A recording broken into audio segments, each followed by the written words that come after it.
Shark tank का दोगलापन तो देखिए। बात करते हैं कि हम तो बिजनेस शो है, पर हरकतें इंडियन आइडल और रोडीज वाली। कहने को शो का ऑब्जेक्टिव ये है कि भैया बिजनेसमैन की मदद करेंगे, एंटरप्रेन्योर को आगे बढ़ाएंगे, हेल्प करेंगे, गाइड करेंगे। बट दोगलापन ये है कि भैया कोशिश करते हैं कि उसमें गलती निकाल के उसकी वैल्यूएशन कम कर दें और आपस में झुंड बना के कैसे कम से कम वैल्यू पे ज्यादा से ज्यादा हिस्सा डकार ले। दोगलापन ऐसा है जनाब कि जहां पे है कि तुमको बिजनेस की केस स्टडी जज करनी है, तुम वहां पे दोस्तियां निभा रहे हो, ये मेरा भाई है, ये मेरा दोस्त है, इसके गले लगेंगे, अरे भाई क्या चाह रहा है तू। अरे जिनके खुद के प्रॉफिट के ठिकाने नहीं भैया, लॉस में नैया डूबी पड़ी है, प्रॉफिटेबिलिटी पे ज्ञान दे रहे हैं। दूसरों के कैश ले लेके गाड़ी चल रही है और दूसरों को कैश फ्लो पे ज्ञान देते हैं। तो आज करेंगे शार्क टैंक का पोस्टमार्टम, शार्क टैंक के जजेस का पोस्टमार्टम और भाई साहब पार्टिसिपेंट का भी पोस्टमार्टम। अपन किसी को नहीं छोड़ते। और ये वीडियो जो भी देख रहा है, चाहे आप शार्क टैंक के जज हो, चाहे आप पार्टिसिपेंट हो या शार्क टैंक के दर्शक हो, आपके बिजनेस में, आपकी जॉब में, आपकी लाइफ में इसके लेसन्स आपको काम में आएंगे। ध्यान से सुनिएगा, वीडियो अंत तक देखिएगा। तो जनता जनार्दन की जय बोल के करते हैं वीडियो की शुरुआत। लाइक सब्सक्राइब के लिए मैं बोलूंगा नहीं, आपको अच्छा लगे तो करना, नहीं तो जय माता दी।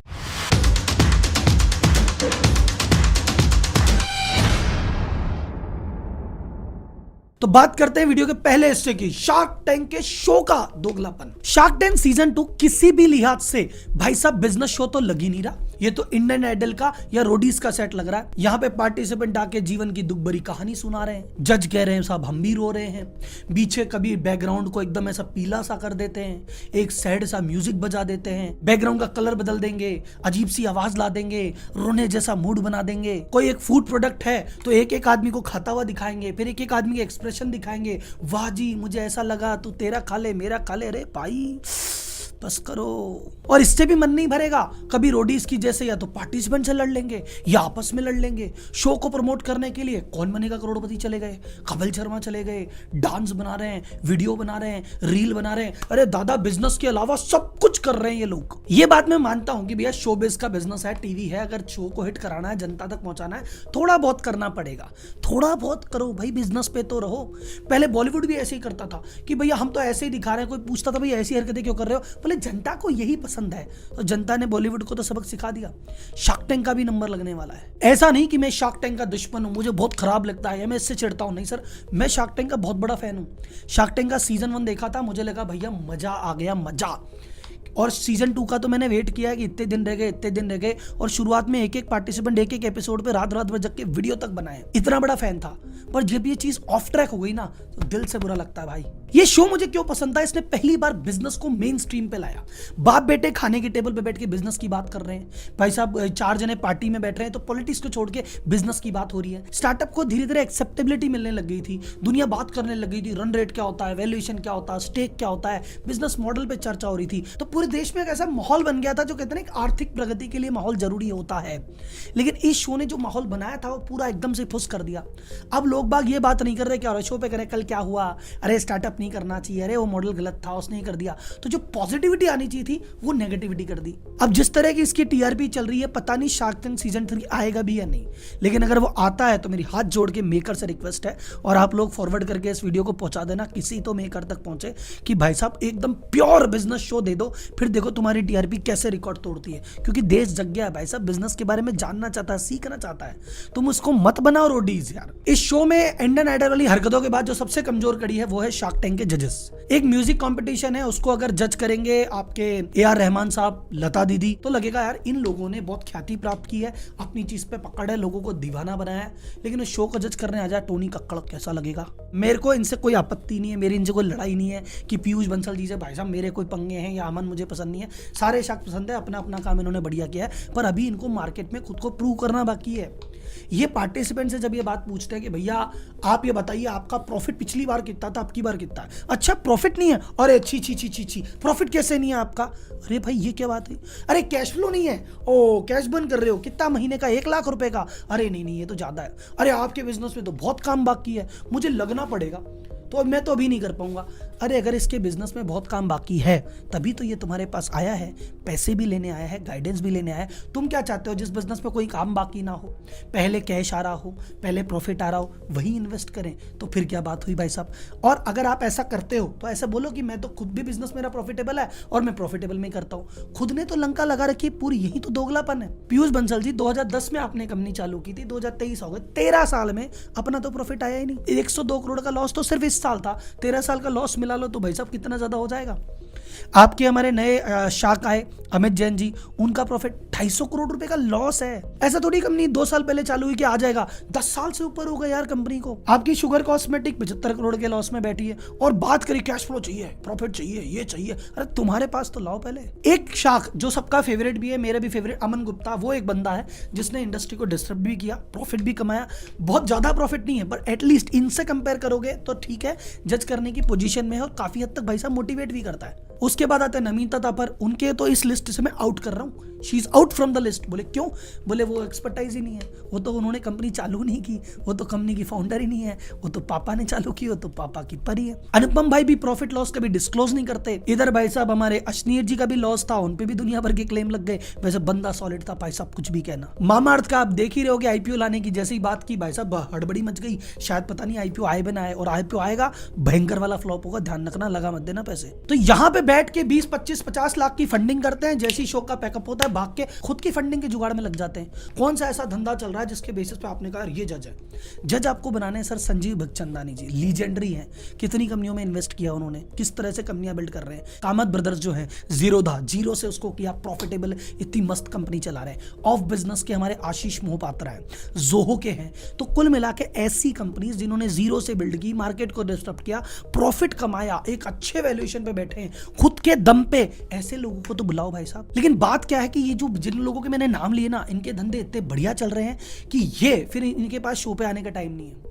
ये शो के जैसे नखरे नहीं करेंगे, ये केबीसी कपिल शर्मा जाके ये नहीं करेंगे। इनका काम धंधे हैं, इनको काम धंधा संभालना है। जिनके पास काम धंधा नहीं है वो ऐसी चीजों में लग रहे हैं कि यार चल कोई नहीं, अपना चले ना चले, इतनी सारी कंपनियों में अगर ले लेंगे तो कहीं ना कहीं चल जाएगी, फिर बाद में आके जुड़ जाएंगे। तो अगेन मैं दोबारा रिपीट कर रहा हूं, मेरा इनसे कोई पर्सनल पंगा नहीं है। बहुत अपनी अपनी जगह कॉन्सेप्ट अच्छे हैं, अपनी अपनी जगह कंपनियां अच्छी है, लेकिन एक राइट रोल मॉडल नहीं है। अगर इनको शार्क टैंक के जजेस देख के दुनिया इनके बारे में जब इंटरव्यू पढ़ती है, इनकी हिस्ट्री देखती है, क्या कहेगी? अरे लॉस में है तो लॉस में बिजनेस करना कोई बात नहीं, चलता है। वैल्यूएशन का गेम खेलो, लॉस का गेम खेलो। गलत मैसेज जा रहा है ना। बिजनेसमैन में ये मैसेज जाना चाहिए कि नहीं भैया प्रॉफिट, वैल्यूएशन का गेम नहीं, प्रॉफिट का game. Last but not the least, अब आएंगे हम पार्टिसिपेंट के दोगलेपन पे। आप बोलोगे सर जी इन मासूमों के पीछे क्यों पड़े हो? सर मैं आपको बात बताऊं, ऐसा नहीं कह रहा कि इनका दोगलापन या ये गलत है, इनके कुछ सोच में गड़बड़ है, माइंडसेट में गड़बड़ है, वो गड़बड़ ठीक कर देते हैं। हमारा इंडियन माइंडसेट क्या है, हमारा एजुकेशन सिस्टम ही इतना रद्दड़ है कि भाई साहब आदमी को लगता है कि अगर कुछ कर रहे हैं ना तो जीतना जरूरी है, सर्टिफिकेट जरूरी है, मेडल जरूरी है।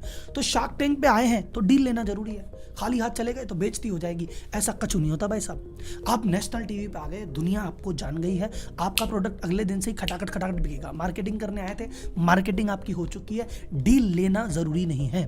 जब तक आपको अपने मतलब का, अपने जो अपनी कंपनी की वैल्यूएशन मान के आए हो या जिसको जस्टिफाई कर रखे हो, जब तक वो अमाउंट नहीं मिलता, जब तक वो परसेंटेज नहीं है, तब तक डील करने की जरूरत नहीं है। वहां जाके दबाव में आ जाते हैं कई लोग कि नहीं सर कर लो, कुछ तो कर लो, अरे प्लीज आप कर लो, अरे दोनों मिलके कर लो। ऐसे क्यों आ जाते हो पोजीशन में?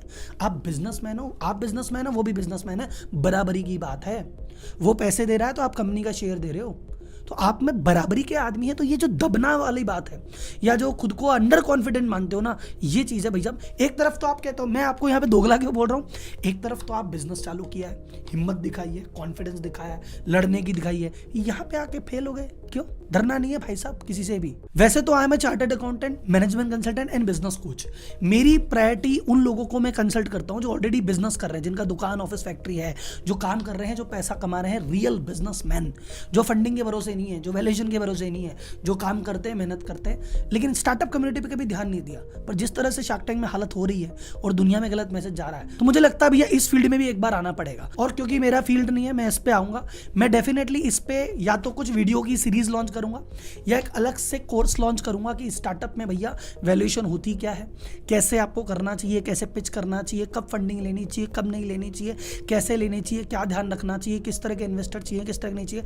इस पर या तो वीडियो की 8-10 सीरीज आ जाएगी या एक कोर्स आएगा। मैं जल्दी ही प्लान करूंगा, लेकिन मुझे कमेंट बॉक्स में बताओ आपका ऐसा कुछ इंटरेस्ट है तो करें, नहीं तो रहने देते हैं। और एक और चीज, आप सोचो राहुल जी प्रॉफिट कमाने आ गए, this course will be completely free. Second चीज भाई साहब, आपने बड़ी मेहनत से कंपनी बनाई है, आप कंपनी को ऐसा कैसे समझते हो कि कंपनी की वैल्यू 0 है। सर जी कंपनी का मोटा मोटा स्टैक मत दिया करो, 20% दे दिया, 25% दे दिया, 30% दे दिया, कभी कभी तो 50% भी दे दिया। अरे हाथ जोड़े भाई साहब, आपने इतनी मेहनत से कंपनी बनाई है, कॉन्सेप्ट बनाया, जब सब कुछ पक्के रेडी हो गया, फसल का आधा इससे ही दे दोगे। तो कभी भी अपनी कंपनी का कंट्रोलिंग स्टेक नहीं देना, आज नहीं तो कल आपको बहुत दिक्कत आएगी। नहीं सर ऐसी बात नहीं है, पैसे की बात नहीं है, पैसे के लिए नहीं जा रहे, पैसे तो हम वैसे ही खूब कमा रहे हैं। ये ना हमको सपोर्ट भी तो करेंगे, स्ट्रेटेजिक कंसल्टिंग भी तो करेंगे, हमको गाइड भी तो करेंगे। सर पिछले सीजन में 25-30 कंपनियों में इन्वेस्ट किया था, इस सीजन में 25-30 में और कर देंगे। 60 कंपनियों में इन्वेस्ट कर दिया, हफ्ते में एक दिन भी एक कंपनी को देंगे ना, साल में एक बार भी नंबर नहीं आएगा आपका। और अभी तो इनकी खुद की कंपनियां लॉस में चल रही है, ये प्रॉफिट में आ जाए वो बड़ी बात हो रखी है अभी तो मैं ये नहीं कह रहा कि बिल्कुल आपको सपोर्ट नहीं करेंगे, एक दिन दे देंगे, 3 महीना 6 महीना दे देंगे, इनकी तरफ से कोई आके इक्का दुक्का मदद हो जाएगी। लेकिन जिस तरीके से आप 10-10, 20-20, 25-25 बांट के घूम रहे हो ना, हाथ जोड़े भाई साहब मत करो। और अगर बांटना ही है थोड़ा रुक जाओ, अभी ट्रैक्शन डेवलप करो। कुछ समय बाद जब आज आपकी कंपनी 5 करोड़ रुपए अगर लेने आए हैं, 1 साल रुक जाओगे और थोड़ा ट्रैक्शन दे दोगे ना, वही 5 करोड़ की चीज 25 करोड़ में भी लेने आएंगे। बस जल्दी मत पहुंचा करो, जल्दी मत करो, धीरे धीरे बिल्ड करो। सेकंड चीज, अपनी वैल्यूएशन तुक्के में मत किया करो। किसी प्रोफेशनल आदमी, अपने सीए के पास या किसी ऐसा बंदा जो स्टार्टअप कम्युनिटी में एक्टिव हो, जो एंजल इन्वेस्टर हो, जो बंदा इन चीजों को समझता हो, उसके पास जाया करो। हवा में उठ के आ गए, हाँ जी सारी मेरी कंपनी की वैल्यूएशन 3 करोड़ रुपए है साहब, मेरे को 30 लाख रुपए चाहिए 10% के लिए। सर जी आपका प्रॉफिट कितना है मैडम? बोले हमारा प्रॉफिट है 50 लाख। अरे तुम्हारा 50 लाख का प्रॉफिट है तो तुम 30 लाख रुपए के लिए 10% स्टेक देने को आ गए। तुम 30 लाख रुपए तो 5-6 महीने में वैसे ही कमा लोगे। तो जो चीज़ 6 महीने में वैसे ही कमाई जा सकती है, उसके लिए 10% कंपनी दे रहे हो। कंपनी का वैल्यूएशन तो ढंग से करना सीखो। अच्छा उसके बाद भी इनको चैन नहीं है कि अच्छा एक आदमी तो सोचे तो वैसे ही कम कर रहा नहीं, उसको 3 को भी 1.5 पे लेके आएंगे, 1 पे लेके आएंगे, फिर इन्वेस्ट करेंगे। इनमें तो दया धर्म नहीं है भैया, नाम इनको शार्क दिया है, ये तो खून चूसेंगे तुम्हारा। तुम चुसवाने क्यों जाते हो यार आगे से? ऐसे में जाके उसकी प्लेट में लेट जाते हो, जब खा जा, फिर तो आदमी खाएगा ही ना यार, फिर उनकी कहाँ गलती है। तो कुल मिला के वीडियो की समरी क्या है कि भैया शार्क टैंक के जो मेकर्स हैं, प्रोड्यूसर्स हैं, हाथ जोड़ के विनती, सर जी इसको रोडीज मत बनाओ, प्योर शो बनाओ। आप देखो ऑडियंस कैसे इसको उठाती है। सेकंड चीज, जजेस से कोई दिक्कत नहीं, अपने बिजनेस को प्रॉफिटेबल लेके आओ। और अपना बिजनेस प्रॉफिटेबल में नहीं है तो कम से कम सामने वालों से आशा मत करो। अगर किसी बंदे का कैश बर्न हो रहा है तभी तो आया, सपोर्ट करो। कई बंदा प्रॉफिट में नहीं है, उसके बिजनेस में काम मांगता है, तभी तो आया, अरे सपोर्ट करो। और नहीं कर सकते तो भाई साहब उन आदमियों के लिए जगह खाली करो जो कर सकते हैं। और पार्टिसिपेंट भैया अगली बार बहुत ज्यादा कॉन्फिडेंट होकर आना। तो वैसे इनकी हरकतें लग रही नहीं है कि आपकी बार सोनी इनको सीजन 3 का चांस देगा, लेकिन अगर दिया तो मेरा बेस्ट ऑफ लक है। भगवान करे शो सुधरे, भगवान करे जज सुधरे, और भगवान करे पार्टिसिपेंट सुधरे। और नहीं तो भाई साहब ये जो बिजनेस के एनालिसिस हैं अपने चैनल पे तो होते ही रहेंगे। सब्सक्राइब करने के लिए मैं नहीं बोलूंगा, क्योंकि आज सब्सक्राइब कर दोगे कल वीडियो देखोगे नहीं, मुझे चाहिए ही नहीं। अगर मेरी 10 वीडियो देख के आपको लगता है बंदा पसंद है, रेगुलर देखेंगे तो सब्सक्राइब करना।